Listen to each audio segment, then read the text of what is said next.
Hello, আসসালামু আলাইকুম প্রিয়জনেরা, কেমন আছেন আপনারা? চলে এলাম এই বছরের বহুল প্রতীক্ষিত সিনেমা ওয়ার 2 এর এক্সপ্লেনেশন নিয়ে। সিনেমাতে দেখানো হয়েছে দুই বন্ধুকে যারা কেউ কারো থেকে কম নয়। দুজনেরই লক্ষ্য সেরা হওয়া, নিজেদের শ্রেষ্ঠত্ব প্রমাণ করা, আর সেই আকাঙ্ক্ষাই তাদের মধ্যে জন্ম দেয় এক তুমুল যুদ্ধের। এখন প্রশ্ন হলো, কে হবে এই বছরের সেরা? চলুন আর কথা না বাড়িয়ে শুরু করা যাক আজকের সিনেমার এক্সপ্লেনেশন। ভিডিওটি শুরু করার আগে একটি ছোট্ট অনুরোধ, ভিডিওটি ভালো লাগলে লাইক দিন এবং কমেন্ট করে জানান আপনার পছন্দের মুভির নাম। গল্পের শুরু জাপানের কামাকুরা শহরে এক মাস্টারের ৭৫তম জন্মদিন উদযাপনের মধ্য দিয়ে। হঠাৎ মাস্টারের এক শিষ্য জানায় সে আসছে, আপনি পালিয়ে যান। কিন্তু মাস্টার মৃদু হেসে বলে তাকে আসতে দাও। কিছুক্ষণ পরেই সেখানে আমরা মেজর কবিরকে দেখতে পাই। মাস্টার জিজ্ঞেস করেন, তুমি কি একা? কবির জানায়, হ্যাঁ। মাস্টার তার পোষা নেকড়েকে কবিরকে মারার জন্য পাঠায়, কিন্তু কবির উল্টো সেই নেকড়েকেই পোষ মানিয়ে ফেলে। কবির মাস্টারের কাছে এসে বলে, আজকে তোমার জন্মদিন নয়, আজকে তোমার মৃত্যুদিন। মাস্টার জানায় আজ তার ৭৫তম জন্মদিন হলেও সে ১০০ বছর পর্যন্ত বাঁচতে চায়। কবির পিস্তল বের করলে মাস্টার বলে, এই জায়গাটা আমাদের জন্য পবিত্র, আমরা এখানে গান ইউজ করি না। এই কথা শুনে কবির তার হাতের পিস্তলগুলো ফেলে দেয় আর খালি হাতেই লড়াইয়ে নামে। মাস্টারের সব সামুরাই যোদ্ধারা কবিরের বিরুদ্ধে নাজিল হয় আর কবির তাদেরকে একাই ঘায়েল করতে থাকে। এইখানে আমরা দেখতে পাই কবিরের অসাধারণ সব ফাইটিং স্কিল। কবির একে একে শেষ করতে থাকে মাস্টারের সবগুলো লোককে। কবিরের মারের এইরকম স্টাইল দেখে মাস্টার ভয় পেয়ে সেখান থেকে পালিয়ে যেতে শুরু করে, কিন্তু কবির তাকে পালাতে দেয় না। মাস্টার যখন হেলিকপ্টার নিয়ে পালাচ্ছিল তখন কবির তার সামনে এসে মাস্টারকে গুলি করে এবং হেলিকপ্টারটি বিধ্বস্ত করে দেয়। এই ফাইট সিকোয়েন্সটা দারুণ ছিল। এর পরের দৃশ্যে আমরা কবিরকে জার্মানির বার্লিনের একটি বারে দেখতে পাই। সেখানে জানা যায় কবির একজন কন্ট্রাক্ট কিলার। সে টাকার বিনিময়ে কাজ করে এবং জাপানের এই মাস্টারকেও সে কন্ট্রাক্ট পেয়েই মেরেছিল। যেই ব্যক্তি কবিরকে এই কাজটি দিয়েছে সে জানায় তাকে আরেকজনের সঙ্গে কাজ করতে হবে। কবির এতে আপত্তি জানালে মহিলাটি বলে, তুমি যার হয়ে কাজ করবে তার হয়েই অলরেডি অনেকগুলো কাজ করেছো, এমনকি জাপানের কন্ট্রাক্টও তারই ছিল। সে চাইছে তুমি শুধু তার হয়েই কাজ করবে। কবির জানতে চায় লোকটা কে। মহিলা জানায় তার নাম কালী। এই নাম শুনে কবির জিজ্ঞেস করে, ইন্ডিয়ান? লোকটি সরাসরি উত্তর না দিয়ে বলে, কালীর সঙ্গে তোমার ইন্টারভিউ এর সময় চলে এসেছে। এই কথা বলার সঙ্গে সঙ্গে কবিরকে একটি জায়গায় বন্দি করে গ্যাস ছেড়ে অজ্ঞান করে ফেলা হয়। এইবার দৃশ্য পরিবর্তন হয় এবং আমরা এয়ারফোর্স ক্লাব দেখতে পাই, যেখানে উইং কমান্ডার কাব্য লুথরাকে বিমান বাহিনীতে তার অসামান্য কাজের জন্য সম্মাননা দেওয়া হচ্ছে। কাব্য হলো চিফ লুথরার মেয়ে। মেয়ের সম্মাননার দিন লুথরা যখন তার সঙ্গে নাচছিল তখন একটি অজানা নাম্বার থেকে টেলিফোন আসে। তিনি বাইরে চলে যান আর তখনই দৃশ্য আবার পরিবর্তিত হয়ে হিমালয়ের এক জায়গায় কবিরকে দেখানো হয়। সেই জায়গাতে আর্টিফিশিয়াল ইন্টেলিজেন্সের মাধ্যমে কবিরের সঙ্গে দেখা করতে আসে কালী। তখন জানা যায় কালী কোনো মানুষের নাম নয়, এটি একটি গ্রুপের নাম। এই গ্রুপে দক্ষিণ এশিয়া মহাদেশের লোক সহ রাশিয়াও জড়িত। কালীর ভারতীয় প্রতিনিধি কবিরকে জানায়, আমরা অনেকদিন ধরেই তোমার উপর নজর রেখেছিলাম। এখন পর্যন্ত যতগুলো অ্যাসাইনমেন্ট শেষ করেছো সবই আমাদের, তাই এবার সময় এসেছে আমাদের দলের একজন হওয়ার। কবির জিজ্ঞেস করে, আপনারা কি কাজ করেন আর আমি কিভাবে আপনাদের সাথে যুক্ত হতে পারি? কালীর প্রতিনিধি জানায়, আমরা বিভিন্ন দেশের অর্থনীতি নিয়ে কাজ করি, তুমি আমাদের দলে যুক্ত হবে পরের অ্যাসাইনমেন্ট সম্পন্ন করার মাধ্যমে। কবির জিজ্ঞেস করে, অ্যাসাইনমেন্টের বিস্তারিতটা কোথায় পাবো? তখন জানানো হয়, তোমার পেছনেই আছে অ্যাসাইনমেন্ট। কবির পেছনে ফিরলে দেখতে পায় এক ব্যক্তিকে বেঁধে রাখা হয়েছে যার মুখ ঢাকা। কবির কাছে গিয়ে মুখ খুললে দেখতে পায় সেটি আর কেউ নয়, তার বস লুথরা। মুখ খোলার পরপরই লুথরা কবিরকে দেখে থুতু ছিটিয়ে বলে, দেশদ্রোহী। অন্যদিকে কালীর দল থেকে জানানো হয় এবারের অ্যাসাইনমেন্ট হচ্ছে লুথরাকে শেষ করে দেয়া। এইবার দৃশ্য ২ বছর পেছনে চলে যায় আমস্টারডামে, যেখানে লুথরা কবিরকে কিছু খবরের কাগজ দেখিয়ে বলে, এই যে এসব দেশে যে এত অ্যাটাক হয়েছে এসবের পেছনে আছে কালী নামের একটা গোষ্ঠী। এরা বিভিন্ন দেশের অর্থনীতি ধ্বংস করছে এবং নানা অসুবিধা সৃষ্টি করছে। কবির তখন জিজ্ঞেস করে, তাহলে কালীকেই শেষ করে দেই? লুথরা জানায়, কালীকে দেখা যায় না, তাছাড়া তারা একা নয়, দক্ষিণ এশিয়ার অনেকগুলো দেশ এদের সাথে জড়িত, তারা অনেক বেশি শক্তিশালী। এবার তারা ভারতের পিছু লেগেছে। এই কথা শুনে কবির বলে, দেখা যায় না, ঠিক আছে, অন্ধকারের ভেতরে ঢুকেই তাদেরকে মারবো। কবিরের এই কথা থেকে বোঝা যায় যে কেন সে কন্ট্রাক্ট কিলিং এর পথে এসেছিল। মূলত সে চাইছিল কালী গ্যাংয়ের ভেতরে ঢুকতে। এই বিষয়টি আরো পরিষ্কার হয় যখন বর্তমান সময়ে লুথরাকে মারতে কবির চায় না, কিন্তু লুথরা বলেন, চারদিক থেকে সবাই ঘিরে রেখেছে, তাই আমাকে মেরে তাদের দলে তোমার এন্ট্রি পাকা করো, তুমি হবে তাদের ধ্বংসের কারণ। এরপরেও কবির তার স্যারকে মারতে চায় না, কিন্তু লুথরা তাকে মারার নির্দেশ দেয়, কারণ সবার আগে তাদের কাছে দেশ। তখন নিরুপায় হয়ে কবির তার বসকে হত্যা করে। চারদিকে চিফ লুথরার মৃত্যুর ঘটনা ছড়িয়ে পড়ে। লুথরার লাশের কাছে যখন তার মেকআপ উপস্থিত হয় তখন সে জানতে চায় কে মেরেছে। একজন তাকে একটি ভিডিও ফুটেজ দেখায় যা কোনো অজানা ব্যক্তি রকে পাঠিয়েছে। কাব্য ভিডিও ফুটেজে দেখে তার বাবাকে মেরেছে মেজর কবির। রাগে তার রক্ত গরম হয়ে যায়। এরপরের দৃশ্যে কবিরকে কালীর সঙ্গে অন্য একটা জায়গায় মিটিং করতে দেখা যায়। এইবার মুখোশ থেকে বেরিয়ে আসে কালীর ভারতীয় প্রতিনিধি, যার নাম গোল্ডেন গ্ল্যাডিয়েটর। গ্ল্যাডিয়েটর তথা কালীর দল কবিরকে অভিনন্দন জানায়, কারণ তার অ্যাসাইনমেন্ট সম্পূর্ণ হয়েছে। একই সঙ্গে কবিরকে কালীর দলে যুক্ত করা হয় এবং প্রশিক্ষণের জন্য তাকে আমন্ত্রণ জানানো হয়। কবির যখন জিজ্ঞেস করে লুথরাকে মারার ভিডিও রকে কেন দিলেন, কালীর ভারতীয় প্রতিনিধি বলে, প্রথম ধাপ লুথরাকে শেষ করা, আর পরবর্তী ধাপ তোমাকে ফাইনালি আমাদের নিজেদের করে নেয়া। এর পরের দৃশ্যে লুথরার শেষকৃত্য অনুষ্ঠান দেখানো হয়। সেখানে নতুন র চিফ হিসাবে বিক্রান্ত কোল এসেছেন, যিনি কাব্যকে সমবেদনা জানান। বিক্রান্ত নতুন চিফ হওয়ায় শেষকৃত্যের অনুষ্ঠানে কাব্যকে বলেন, আমরা কবিরকে ধরবই। কাব্য দলে যুক্ত হতে চাইলে বিক্রান্ত জানান, আমাদের দলে কোনো লেডি থাকবে না। তখন লুথরার এক বন্ধু জানান, কাব্য কোনো কিছুতে কম নয়। তাছাড়া কবিরকে ধরতে এমন একজনকে দরকার যে কবিরের মতোই, যাকে কেউ সেভাবে চেনে না। বিক্রান্ত জিজ্ঞেস করে, কে সে? তখনই দৃশ্যে মেজর বিক্রমকে দেখানো হয়, আর এই চরিত্রে অভিনয় করেছেন জুনিয়র এনটিআর। বিক্রম তখন একটি মিশনে ছিল। সোমালিয়ার জলদস্যুরা কয়েকজন ভারতীয় সেনাকে জিম্মি করে রেখেছে এবং তাদের আস্তানাতে অনেকগুলো মাইন পুঁতে রেখেছে। এই ঝুঁকিপূর্ণ অপারেশন কোনো অস্ত্র ছাড়াই বিক্রম একাই হ্যান্ডেল করতে যায়। সরাসরি ড্রোন ব্যবহার করে সোমালিয়ানদের আস্তানায় গিয়ে সব জলদস্যুদের শেষ করে ফেলে। জিম্মি ভারতীয় সেনাদের সে মুক্ত করে এবং মাইনগুলো ব্লাস্ট করে ফিরে আসে বিক্রম। এই ফাইট সিকোয়েন্সটিও দারুণ ছিল, আর এটাই ছিল ওয়াইআরএফ এর স্পাই ইউনিভার্সে এনটিআর এর এন্ট্রি সিন। র হেডকোয়ার্টারে কবিরকে কিভাবে মারা হবে তা নিয়ে একটি মিটিং বসে। সেই মিটিংয়ে বিক্রম উপস্থিত থাকে। র চিফ বিক্রমকে জানান, কবির একা লুথরাকে মারেনি, তার সঙ্গে একটি দল ছিল। কাব্য জানায় সেই মেরেছে, এমনকি সেই ভিডিও করে আমাকে পাঠিয়েছে। কিন্তু কবির তো সবসময় লুথরাকে বাবার মতো মানত। অন্যদিকে লুথরাও নিজের ছেলের চেয়ে বেশি ভালোবাসতেন কবিরকে। তাহলে এটা কিভাবে হলো? এইসব আলোচনা চলাকালীন বিক্রম শুধু তার ক্ষমতা দেখায়। সেই বলে, এ মিশন আমাকে দিন, আমি একাই শেষ করতে পারবো। কিন্তু কেউ কোনো সূত্র খুঁজে পায় না, কারণ খুনের স্থানটি ছিল একদম ক্লিন। তখন কাব্যর মনে পড়ে যায় কবিরের নয়না নামের একজন প্রেমিকা ছিল এবং নয়নার একটি সন্তান আছে। এর পরের দৃশ্যে স্পেনের একটি শহরে দেখানো হয়, যেখানে নয়নার মেয়ে রুহিকে আমরা দেখতে পাই। রুহির সঙ্গে আবার ইয়ারফোনে কথা বলতে দেখা যায় কবিরকে। রুহিকে কবির নিজের মেয়ের মতো করেই বড় করেছে, আর র টিম রুহিকে অনুসরণ করলে বুঝতে পারে এইখানে কবিরও আছে। তাই বিক্রম কাব্যকে জিজ্ঞেস করে, কবিরকে কাছে পেলে গুলি করবে তো? কাব্য চুপ করে থাকে। এরই মধ্যে কবিরকে একটি মেসেজের মাধ্যমে জানানো হয় যে র টিম তাকে অনুসরণ করছে। এটি জানার সঙ্গে সঙ্গে কবির রুহিকে সেফ জোনের দিকে যেতে বলে। এদিকে কবিরও কয়েকজনকে আহত করে সেফ জোনের দিকে এগোতে থাকে। একসময় রুহিকে সেফ জোনের দিকে একটি মাইক্রো স্টার দিতে বলে কবির। রুহি জিজ্ঞেস করে, কোনটা তোমার গাড়ি? কবির জানায়, একটাও না, কিন্তু তোমাকে এখন একটি চুরি করতে হবে, যেমনটা আমি তোমাকে শিখিয়েছি। এরই মধ্যে কাব্যের মুখোমুখি হয়ে পড়ে কবির। মুখোমুখি হওয়ার পরই কাব্য জিজ্ঞেস করে, তুমি কি আমার বাবাকে মেরেছ? কবির চুপ করে থাকে। এতে কাব্য বুঝতে পারে কবিরই। এরপরে দুজনের মধ্যে মারাত্মক লড়াই শুরু হয়। দেখা যায় কাব্য বেশ ভালোই লড়াই জানে। এরই মধ্যে রুহি গাড়ি খুলতে পারে। তখন কবির রুহিকে একটি নির্দিষ্ট জায়গায় আসতে বলে। এদিকে কাব্যকে ফাঁকি দিয়ে স্প্রিং রশি দিয়ে নিচে নেমে রুহির গাড়িতে করে পালাতে গিয়ে এইবার বিক্রমের মুখোমুখি হয় কবির। বিক্রম গাড়ি নিয়ে সামনে এগোতে থাকলে কবির গাড়ির পেছনে নিয়ে যেতে থাকে। একসময় দুজনের মধ্যে বেশ একটা রেস হয়। সেই রেস করতে গিয়ে ব্রিজের ওপর দুর্ঘটনা ঘটায় বিক্রম। কিন্তু ততক্ষণে স্পেনের পুলিশ কবিরের গাড়ি ঘিরে ফেলে, এমনকি বন্দুক হাতে নিয়ে বিক্রমও বেরিয়ে আসে। কিন্তু কবির কোনো ভয় পায় না, উল্টো মেয়েকে প্রস্তুত থাকতে বলে।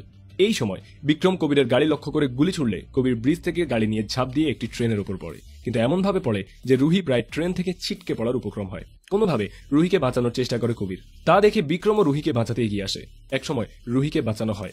তখন প্রথমবারের মতো মুখোমুখি হয় কবির এবং বিক্রম। কিন্তু তারা একটি টানেলের সামনে চলে আসে। যদি ট্রেন টানেল পর্যন্ত যায় তাহলে পুরো ট্রেনটি বিধ্বস্ত হবে। অন্যদিকে ট্রেনে অনেক যাত্রী, আবার কবির এবং তার মেয়ে শুধু ইঞ্জিনে আছে। তাই ট্রেনের সবাইকে বাঁচানোর জন্য টানেলের আগে ট্রেন থেকে ইঞ্জিন খুলে ফেলে সবাইকে বাঁচায় বিক্রম। অন্যদিকে কবির আর রুহি নদীতে ঝাঁপ দেয়, আর সেই যাত্রায় কবিরকে ধরতে তারা ব্যর্থ হয়। কবির এরপর রুহিকে নিয়ে হিমাচল প্রদেশের মানালিতে আসে। যারা ওয়ার দেখেছেন তাদের নিশ্চয়ই খালিদের কথা মনে আছে। খালিদের মা এই মানালিতেই থাকেন। তার বাড়িতেই রুহিকে নিয়ে আসে কবির। অনেকদিন পর কবিরকে দেখে খালিদের মা খুব খুশি হন। কবির যখন রুহির নিরাপত্তার দায়িত্ব তার কাছে দেয়, তখন খালিদের মা গর্বের সঙ্গে সেই দায়িত্ব নেন। এরপর কবির ইয়ামেনের জঙ্গি ঘাঁটিতে যায়। সেখানে সে কালির ভারতীয় প্রতিনিধির সঙ্গে দেখা করে। কালির ভারতীয় প্রতিনিধি আবার একটি মিশন দেয় কবিরকে। কবির বলে, রয়ের মধ্যে কোনো বন্ধু থাকলে ভালো হতো। কালির প্রতিনিধি আপাতত কেবিনেটের বন্ধুকে দেখায় এবং একটি ভিডিও দেয়। ভিডিও ওপেন করলে দেখা যায় কালির সঙ্গে লুথরার বন্ধুও যুক্ত ছিল, যিনি আবার নিজে থেকে বিক্রমকে কবিরকে মারার জন্য নিয়োগ করেছেন। তাহলে কি বিক্রম ও কালির লোক? এই কারণে কি সুযোগ পেয়েও কবিরকে সে মারেনি? এর উত্তর আরেকটু পরে জানা যাবে। কালির প্রতিনিধি এবার জানায় ভারতীয় ব্যবসায়ী সার্নি পরিবার চার্টার্ড প্লেনে ভারতে যাবে। এবারের মিশন পুরো সার্নি পরিবারকে শেষ করা। তাদের অনেক বেশি দেশপ্রেম। সেই দিনই বিক্রমের কাছে একটি নকল অ্যাকাউন্ট থেকে মেসেজ আসে, যেখানে তাকে স্পেনে পরের দিন বিকাল 5টায় দেখা করার কথা বলা হয়। বিক্রম নির্দিষ্ট সময়ে সেই জায়গাতে আসে, আর তখন দেখা যায় এই নকল অ্যাকাউন্ট থেকে মেসেজটি আসলে কবিরই পাঠিয়েছিল। তারা যে দুই বন্ধু তাও নয়, তাই তো দুজনেরই টেবিলের নিচে দুজনের দিকে পিস্তল তাক করা থাকে। বিক্রম জিজ্ঞেস করে, কেন এখানে ডেকেছো বলো? কবির কালির মুখোশ উন্মোচন করার জন্য লুথরার সঙ্গে যে 2 বছর কাজ করেছে তা জানায়। এতে বিক্রমের কাছে স্পষ্ট হয় যে কবিরের মতো দেশপ্রেমিক কখনো দেশদ্রোহী হতে পারে না। কবির এরপর জানায়, কালি চাচ্ছে সার্নি পরিবারকে মারতে।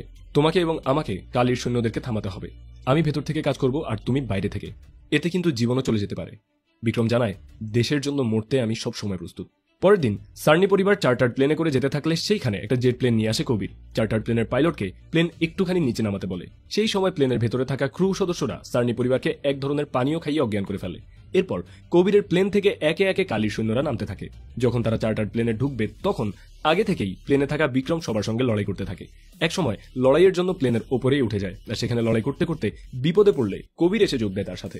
দুজনে মিলে তখন সবাইকে শেষ করে দেয়, এমনকি জেট প্লেনটিকেও। এরপর দুজনেই চার্টার প্লেনে চলে আসে। যেই ক্রু সবাইকে পানীয় খাইয়ে অজ্ঞান করেছিল তাকেও মেরে ফেলে বিক্রম। এ পর্যায়ে বিক্রমের আসল মুখোশ উন্মোচিত হয়। সে সার্নি পরিবারকে ঘুমন্ত অবস্থায় মেরে ফেলতে থাকে। তা দেখে কবিরের আর বুঝতে বাকি থাকে না যে বিক্রম কালীর দলেরই একজন। বিক্রম তখন কবিরকে বলে, তুমি সব সময় বন্ধু চিনতে ভুল করো। কিন্তু বিক্রম এবার কবিরকে মারে না। সে জানায় পরের বার দেখা হবে। এই বলে একটি প্যারাশুট নিয়ে এসে কবিরকে প্লেন থেকে নিচে ফেলে দেয়। কবির নিচে পড়া অবস্থায় শুধু বিক্রমকেই দেখতে থাকে। কবির বিক্রমকে দেখতেই থাকে, কারণ বিক্রম কবিরের ছোটবেলার বন্ধু রঘু। এই পর্যায়ে রঘু আর কবিরের একটা ছোটবেলার দৃশ্য দেখানো হয়। দুজনেই ছিল অনাথ। একদিন কয়েকজন কবিরকে মারতে থাকলে রঘু এসে তাকে বাঁচায়। এরপর দুজন একসাথে ক্রাইম পার্টনার হয়ে ওঠে। বিভিন্ন কর্মকাণ্ড করতে গিয়ে দুজন পুলিশের হাতে ধরা পড়লে দুজনকে কিশোর সংশোধনাগারে নিয়ে যাওয়া হয়, কারণ তখন তাদের বয়স কম ছিল। তো সেখানেই একদিন কর্নেল লুথরা আসেন। তিনি এসে বলেন, তোমাদের মাঝে সুযোগ আছে, তোমরা এখানে না থেকে দেশের সেবা করতে পারো। এইটা শুনে রঘু খুশি হয়, কারণ সে সবসময় 1 নম্বর হতে চেয়েছিল। এখন সে চায় দেশের সেরা সৈনিক হতে। এই জন্য সব ট্রেনিং এ কঠোর পরিশ্রম করে রঘু 1 নাম্বার হয়। কিন্তু ফলাফলের দিন কবিরকে সেরা সৈনিক হিসেবে বেছে নেওয়া হলেও রঘুকে নেওয়া হয় না। রঘু কারণ জানতে চাইলে লুথরা জানান, তুমি সব জায়গায় নিজের কৃতিত্বের জন্য প্রথম হয়েছো, কিন্তু তোমার মধ্যে দেশপ্রেম নেই, যেটা আছে কবিরের মধ্যে। তাই তোমার আরো সময় দরকার। কিন্তু রঘু এটা মানতে চায় না। সে জানায় সে 1 নম্বর হয়েই দেখাবে। পরের দিন রঘু কবিরকে বলে, চল আমরা এখান থেকে পালিয়ে গিয়ে 1 নাম্বার হব। কবির তখন বলে, আমি তোর পার্টনার, গোলাম নই যে তোর কথা শুনতে হবে। এই কথাতে আরো বেশি কষ্ট পায় রঘু। তাই সে বলে, আমি তোকে মৃত্যুর হাত থেকে বাঁচিয়েছি, আর তুই কিনা আমার সঙ্গেই বেইমানি করলি। আমি তোকে সবার থেকে সেরা হয়েই দেখাবো। এই বলে কারাগার থেকে পালিয়ে যায় সে। পালানোর সময় অনেক আঘাত পায়, কিন্তু তাতেও রঘু দমে যায় না। ছোটবেলার এসব স্মৃতি কবিরের মনে পড়ার সঙ্গে সঙ্গে ফ্ল্যাশব্যাক শেষ হয়। সার্নি পরিবারের প্রধান, যিনি আবার মন্ত্রী তথা লুথরার বন্ধু, শুধু তিনি এখন বেঁচে আছেন। তিনি টিভি নিউজে বলেন তিনি কাউকে ছাড়বেন না। এরই মধ্যে কালীর ভারতীয় প্রতিনিধি, যার আসল নাম গোলাটি, সে বিক্রমকে ফোন করে বলে, প্লেনে কবিরকে মারলে না কেন? বিক্রম জানায় সে পালিয়ে গিয়েছে। গোলাটি তখন বলে, পরের বার কবিরকে যেখানে পাবে সেখানেই তাকে শেষ করবে। বিক্রম জানায়, কবিরকে এখন শুধু আপনার কাছেই পাওয়া যাবে, তাই যেখানে যাবেন সেখানকার ঠিকানা দিয়েন। গোলাটি শুধু হাসিতেই উড়িয়ে দেয়, কারণ সে তো সেফ হাউসে থাকবে, সেখানে কেউ তার নাগাল পাবে না। কিন্তু দেখা যায় যে গোলাটির জাহাজে ঠিকই চলে আসে কবির। তারপর এক এক করে সবাইকে মেরে গোলাটির কাছে যায়। গোলাটি তখন কালীর অন্যান্য সদস্যদের সঙ্গে মিটিং করছিল। মিটিংয়ে তারা বলে তাদের পরের লক্ষ্য হলো ভারতের প্রধানমন্ত্রী, তাকে শেষ করে দিতে হবে। কিন্তু পরক্ষণে কবিরের উপস্থিতি বুঝতে পেরে তারা মিটিং বন্ধ করে দেয়। এরপর কবির যখন গোলাটিকে মারতে যাবে তখন হেলিকপ্টার থেকে কবিরকে লক্ষ্য করে গুলি চালায় বিক্রম। কিন্তু এইবার কবির বিক্রমকে রঘু বলেই ডাকে, আর তাই আমরাও তাকে রঘু বলেই ডাকতে পারি। দুজনের পুরাতন বন্ধুত্বের কথা সেখানে উঠে আসে। আর এক পর্যায়ে রঘু গোলাটিকে জিজ্ঞেস করে, আমি কালীর জন্য এত কিছু করার পরেও এই জায়গার ঠিকানা পেলাম না, কিন্তু কবির কিভাবে পেল? গোলাটি বলে, কারণ হয়তো কবির তোমার থেকে বেটার। এই কথাটা শুনেই তীব্র রাগে রঘু নিজেই গোলাটিকে মেরে ফেলে। মারার কারণ অবশ্য কবির বুঝতে পারে। এই যে গোলাটিকে রঘু মেরেছে, সে এখন এর দোষ কবিরের ওপর চাপিয়ে দেবে, আর সে গোলাটির জায়গা দখল করবে। কিন্তু কবির এবার একটা ফাঁদ পাতে। সে বলে, প্রধানমন্ত্রীকে নিশ্চয়ই এখন তুমি মারতে যাবে, কিন্তু তুমি তো দলের হয়ে কাজ করবে না, সবসময় 1 নাম্বার হতে চাও। এখন তো ঠিকই দলের হয়ে কাজ করছো। রঘু জানায়, মাত্রই তো ঢুকলাম, ধীরে ধীরে কালীর প্রধান আমি হব। এই পর্যায়ে একটি আবেগঘন পর্ব চলে। কবির জানায়, 20 বছর ধরে তোমাকে আমি খুঁজেছি, কোথাও পাইনি। অন্যদিকে রঘু বলে, আমি সব সময় তোকে চোখে চোখে রাখতাম, সব সময় সব খবর রাখতাম, সেই ক্ষেত্রে কখনো কোনো ভুল করিনি, কিন্তু এখন আমি একটা ভুল করব। এই বলে সে কবিরের দিকে পিস্তলটা তাক করে। কবির তখন পুরো জাহাজ ব্লাস্ট করে সেখান থেকে স্পিড বোট নিয়ে পালাতে শুরু করে। আর রঘু কালীর সৈন্যদেরকে জানায় যে কবির গোলাটিকে মেরে পালিয়ে যাচ্ছে। এইটা শোনার সঙ্গে সঙ্গে হেলিকপ্টার থেকে কবিরের দিকে গুলি ছোড়া হতে থাকে। কিন্তু কবির একসময় বুদ্ধির জোরে হেলিকপ্টারটিকে ক্ষতিগ্রস্ত করে ফেলে। কিন্তু রঘু কবিরের পিছু ছাড়ে না। তবে কবির তার কৌশল ঠিকই দেখায় আর প্যারাসুট নিয়ে ওপরে চলে যায়। তাই তাকে আর ধরতে পারে না রঘু। এর পরের দৃশ্যে র অফিস দেখানো হয়, যেখানে সবাই গোলাটির খুনের ঘটনা নিয়ে বিশ্লেষণ করে। সেই সময় রয়ের চিফ বিক্রান্ত রঘুকে একটা দায়িত্ব দেন। দায়িত্বটি হলো প্রধানমন্ত্রী একটি সম্মেলনে দাভোস যাবেন, তার নিরাপত্তার দায়িত্ব থাকবে রঘুর ওপর। এ যেন শেয়ালের কাছে মুরগি দেওয়ার মতো। অন্যদিকে গোলাটির খুনের জায়গায় একটি আংটি খুঁজে পায় কাব্য, যা কিনা কাব্যই কবিরকে দিয়েছিল। তাই সে চিফকে বলে, কবির কোথায় আছে তা আমি জানি। এই পর্যায়ে ফ্ল্যাশব্যাকে দৃশ্য দেখানো হয়। কবির এবং কাব্যের মধ্যে একসময় প্রেম ছিল। কাব্য সেই আংটি নিয়ে বিয়ের প্রস্তাব করেছিল কবিরকে, কিন্তু কবির তা গ্রহণ করেনি, কারণ ততদিনে সে রতে যোগ দিয়েছে। সে চায় না তার অনিশ্চিত জীবনে কেউ জড়াক।